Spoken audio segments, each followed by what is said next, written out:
திருச்சிற்றம்பலம். சிவபுராணம் என்றால் என்ன? தில்லையில் ஒரு ஆனி மாதம் ஆயில்யம் அன்று சிவபெருமான் அந்தணர் வடிவம் தாங்கி திருநீறு பூசி மாணிக்கவாசகர் தங்கியிருந்த மடத்திற்கு வந்தார்.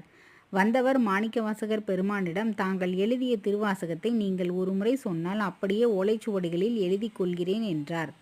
மாணிக்கவாசகர் அமர்ந்திருந்தபடியே 51 பதிகங்கள் கொண்ட திருவாசகத்தின் 658 பாடல்களையும் சொல்ல பெருமான் எழுதி கொண்டார்.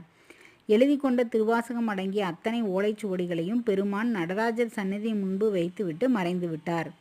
மறுநாள் ஆனி மாதம் மகம் நட்சத்திரத்தன்று ஆலயத்திற்கு வந்த தில்லைவாழ் அந்தணர்கள் எனப்படும் தீட்சிதர்கள் கூத்தபெருமான் சந்நிதியில் நிறைய ஓலைச்சுவடிகளைக் கண்டு திகைத்து போயினர். ஓலைச்சுவடிகள் அனைத்தையும் எடுத்து பார்த்த தீட்சிதர்கள் கடைசி ஓலையில் மாணிக்கவாசகர் சொல்ல அழகிய சிற்றம்பலமுடையான் எழுதியது என கையொப்பம் இடப்பட்டிருந்தது. மீண்டும் திகைத்து போய் பெருமான் கருணையை வியந்த அந்தணர்கள் மாணிக்கவாசகர் தங்கியிருந்த இடம் சென்று நடந்தவற்றை கூறி அவரை அழைத்து வந்தார்கள்.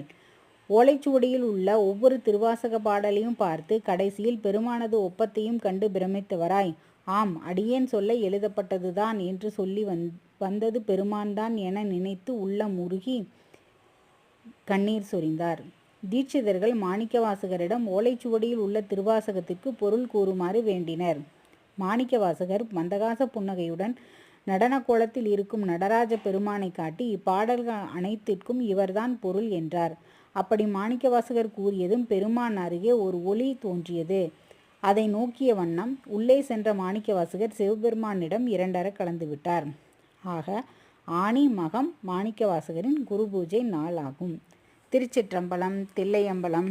எம்பெருமான் மலரடிகள் போற்றி போற்றி.